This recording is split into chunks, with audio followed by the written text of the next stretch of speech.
और एक हमें देखिए, सच्चा पत्रकार बनना चाहते थे, नेताओं का दल्ला बन के रह गए। अच्छा बात नहीं है।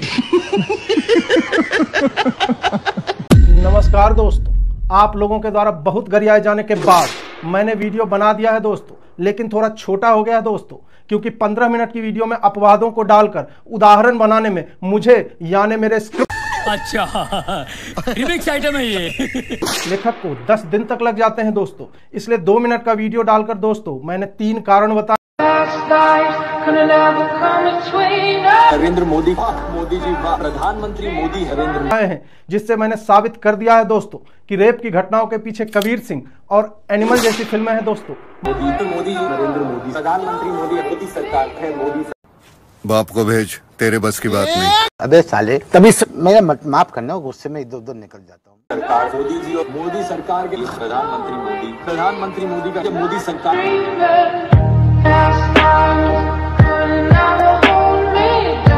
लेकिन वेस्ट बंगाल की चीफ मिनिस्टर ममता बनर्जी पर ब्लेम डाला जा रहा है इस रिपीटेड लॉ एंड ऑर्डर के फेलियर के चलते। कुछ तो लिहाज करो, अब कुछ तो लिहाज करो देश का।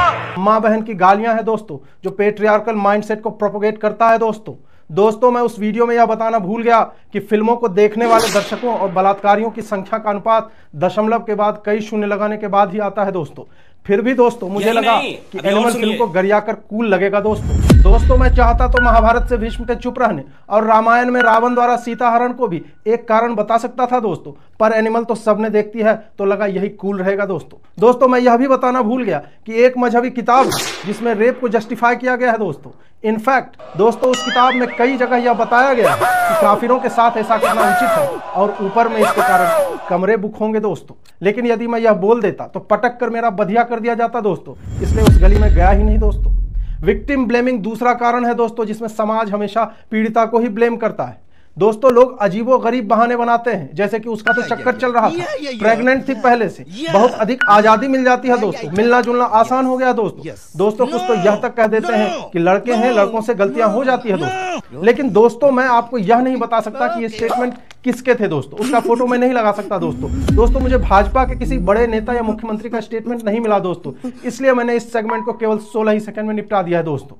तीसरा है रेपिस्ट को पॉलिटिकल सपोर्ट मिलना दोस्तों। जी हां दोस्तों, आप तो जानते हैं कि शेख शाहजहां किस पार्टी का था दोस्तों और उसको किस तरह का पॉलिटिकल सपोर्ट मिल रहा था दोस्तों। कठुआ का नाम मैंने नहीं लिया दोस्तों, लेकिन वो नेता राहुल गांधी की पार्टी में है, मैं बताना भूल गया दोस्तों, क्योंकि बात पेमेंट किया दोस्तों, इसलिए बृजभूषण सिंह पर केवल आरोप है, पर मैं उसकी फोटो लगा गया दोस्तों। पर राहुल गांधी के बैलेंसवादी ट्वीट या ममता बनर्जी के कथनों पर मैं फोकस नहीं कर पाया दोस्तों।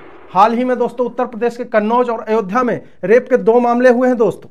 अखिलेश की पार्टी के 2 नेता फंसे हैं दोस्तों, पर मैं उनकी फोटो भी राहुल के साथ खड़े होने पर नहीं लगा रहा दोस्तों। ममता जी ने 2012 के पार्क स्ट्रीट रेप पर यह कहा था दोस्तों कि ये रेप हुआ ही नहीं और सरकार को बुरा दिखाने का षड्यंत्र है। अक्टूबर 2012 में ममता बनर्जी ने यह कहा था दोस्तों कि ओपन मार्केट है, अब लड़का लड़की अधिक स्वतंत्रता से मिलने लगे हैं दोस्तों, हाथ पकड़ पकड़ कर चलते हैं दोस्तों, इसलिए रेप होते हैं। 2022 के नादिया रेप केस में ममता जी का एक स्टेटमेंट है दोस्तों कि वो लड़की प्रेग्नेंट तो नहीं थी, उसका लव अफेयर तो नहीं था, इसको आप रेप कैसे कह सकते हैं।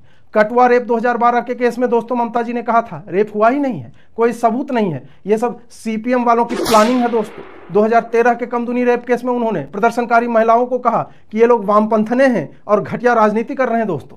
और अब वाले डॉक्टर के रेप केस में दोस्तों ममता जी की पुलिस इतनी निकम्मी थी कि कोर्ट ने केस सीबीआई को दे दिया है दोस्तों 3 दिन में मेरे स्क्रिप्ट राइटर की औकात नहीं है कि वो इतना कुछ लिख सके दोस्तों, इसलिए मैंने 2-3 घटनाएं चुनकर बता दिया कि रेप तो उत्तराखंड में भी हो गया, ताकि आपको यह ना लगे कि केवल बंगाल में हुआ है। मैं तो यही कहता हूं दोस्तों कि जब हाथरस की घटना हो तो मैं योगी को टैग कर देता हूं, पर कोलकाता की घटना बताने के लिए मुझे उत्तराखंड से बैलेंस करना पड़ता है दोस्तों मुझे घंटा फर्क नहीं पड़ता कि भारत में रेप हो गया है, मैं तो बस कूल दिखने के लिए एनिमल, बृजभूषण सिंह और छोटे कपड़ों वाला वीडियो लेकर आ गया दोस्तों, क्योंकि इतना कह देने से ही काम चल जाता है दोस्तों।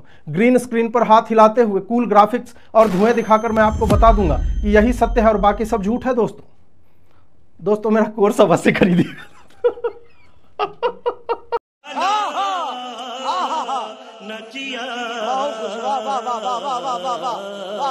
प्रधानमंत्री नरेंद्र मोदी इस मौके पर राजनीति खेलने से बिल्कुल भी नहीं चूके दोस्तों। उन्होंने कहा कि मैं सभी मुख्यमंत्रियों से अपील करता हूं कि लॉ एंड ऑर्डर पर ध्यान दें।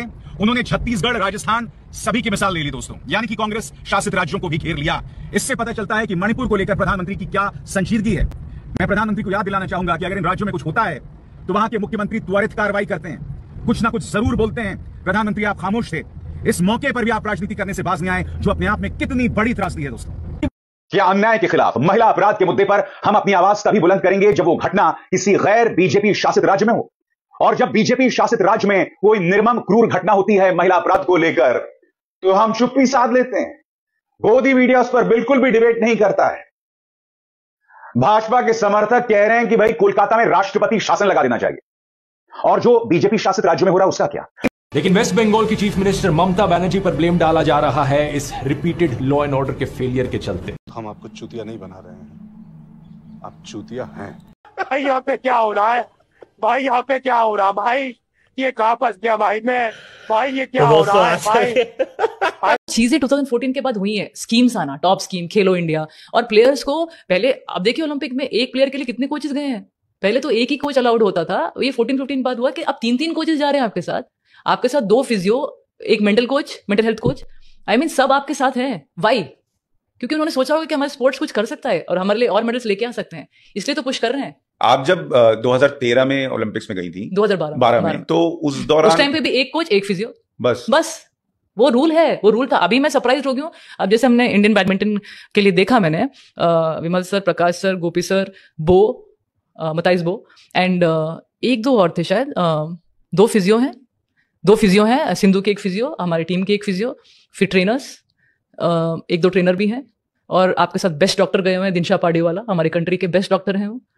तो ये सोचिए, ये सब चीजें जो इम्प्रूवमेंट है, काश 2008 में 12 में होती तो मुझे ट्रेनर्स भी मिल जाते और मुझे बेस्ट फिजियोज या इन सब चीज। Obviously I would like to thank, मतलब मेरी टीम, ऑब्वियसली जो मेरा लक प्ले किया वहाँ पे, डेफिनेटली जो मेडल आया मुझे। बट आप सेमीफाइनल्स तक 7 राउंड्स खेल रहे हैं, आपने उससे पहले वर्ल्ड नंबर 2 बन के दिखाया है, बारी बारी इतना चैंपियनशिप जीते हैं, तो आप ओलंपिक्स में खेलना कोई केक वॉक है क्या? आप इतना प्रेशर लेते हैं, एक्सपेक्टेशन लेते हैं, आपके जो पेट में जो फील होता है एवरी डे, रात में नींद नहीं आती है आपको, क्या आपको कल किसके साथ खेलना है, क्या होगा, वो tension through out the year रहती है। लेकिन जो अगर अभी जो आपको इतना सपोर्ट मिल रहा है, इतने सारे लोग आपको केयर करने के लिए हैं, तो अगर वो पहले होता तो वो इतने टेंशन नहीं है कि क्या मेरी बॉडी ठीक है कि नहीं, क्या मैं इंजरी से तो नहीं गुजर रही, क्योंकि एक फिजियो है पूरी टीम के लिए, खुद देखना है, एक फिजियो पूरी टीम के लिए है। अभी तो आपको सबको अपने अपने फिजियो लेके जा रहे हैं ना, क्यों हो रहा है ये सब? और क्या चैलेंजेस थे उस दौर के, जब 2014 के पहले की आप बात कर रही? ठीक है, 2008 में तो बिल्कुल कुछ भी नहीं था, no physio, no trainer, only coach. 2012 तक इतना इंप्रूवमेंट हुआ, एक फिजियो एक कोच। और उससे पहले तो हमें ये भी नहीं मालूम था बैडमिंटन में, ऑफकोर्स मेरे से प्रीवियस जनरेशन को भी ये नहीं मालूम था कि फिजियो ट्रेनर इतने इंपॉर्टेंट होते हैं। ये अब बाद में जब नॉलेज शुरू हुई हमें, जब हम ज्यादा ओलंपिक्स देखने लगे, स्पोर्ट्स के बारे में पढ़ने लगे, तभी तो मालूम पड़ा यार ट्रेनर आपको इंजरी से प्रोटेक्ट करेगा। इंजरी ना हो तो ट्रेनर है, इंजरी ना हो तो फिजियोज हैं, डॉक्टर्स हैं। अच्छा, जब आपको ट्रेनर, फिजियो ये सब उस तरह से नहीं मिल रहा था, जो कॉम्पिटिटर्स आते थे दूसरे देशों के, उनके पास ये सब आज वाली जैसे हमारे पास वैसी फैसिलिटी तब होती थी, और सबके पास सिंगल्स के लिए 2 कोच, डबल्स के लिए कोच, मिक्स डबल्स के लिए coach, main singles, boys singles. आप लोग जब मान लीजिए ओलंपिक खेलने गए और आपने देखा यार इनके तो 20 स्टाफ है, हमारे साथ एक आदमी खड़ा है, तो वो ऐसा डिमोरलाइज कर देता था क्या? वो मुझे पता ही नहीं था। आई वाज ओनली 18 जब मैं फर्स्ट ओलंपिक्स खेली, मुझे पता ही नहीं था ये सब मैटर करता है। मुझे लगता था बस जीत के आना है, मम्मी ने बोला जीतना है, कोच ने बोला जीतना है, मुझे नहीं मालूम था इसके पीछे एक साइंस है। मुझे नहीं पता था इसके पीछे आपको इतना विजुअलाइजेशन करना है कि आपको मैचेस देखते रहना है नॉन स्टॉप, के आपको रीड करना है उनके बारे में, ये सब मुझे नहीं मालूम था कि आपको एनालिस्ट भी चाहिए। आप 18 साल की थी, जो सरकार में, तो उनको तो अनुभव होना चाहिए कि मुझे क्या क्या देना है अगर मेडल चाहिए तो। अगर मैं उस टाइम पे अब की नॉलेज के साथ होती तो मैं बोल पाती मुझे ये सब चीजें चाहिए। डिडंट स्टार्ट, मतलब मैं ये नहीं बोलती हूँ कि बीजेपी के आने के बाद ही हमारे पास फॉरेनर्स कोचेज आए हैं, वो प्रीवियस गवर्नमेंट से स्टार्ट हो गए थे। ऐसा नहीं है कि इधर ही हमने सडनली बढ़ाया, एक एक कोच आ रहा था, लेकिन इनके बाद जो और आपको जो और चाहिए फैसिलिटीज बहुत ज्यादा हो गई हैं। मतलब आप कंप्लेंट नहीं कर सकते हैं कि मेरे पास फिजियो नहीं थे, ट्रेनर्स नहीं थे, डॉक्टर्स नहीं थे, या किसी चीज के लिए मुझे अपने पॉकेट से पैसा लगाना है, वैसा कुछ नहीं था। उससे पहले था, मैंने जब ट्राई किया मैंने एक फॉरेन फिजियो को रखने के लिए, तो उनके चार्जेस 8-9 लाख कहाँ से लेके आऊंगी? पापा मेरे साइंटिस्ट हैं, एग्रीकल्चर साइंटिस्ट हैं, और मेरा एम था कि मैं कंट्री के लिए बैडमिंटन जैसे स्पोर्ट में, जहाँ पे आपको लंजिंग करना है, स्मैशिंग मारना है, बेंडिंग करना है, आपका ग्रोइन प्रॉब्लम हो सकता है, आपका knee problem, ankle problem, shoulder problem, back problem, ये मुझे बाद में मालूम पड़ा जब शुरू हुए थोड़े थोड़े प्रॉब्लम्स, वो भी 20-21 साल के बाद शुरू हुए। मुझे बताऊं, आपको सुनने के बाद आपके ओलंपिक मेडल के लिए इज्जत और बढ़ गई कि आपने अपने बूते पर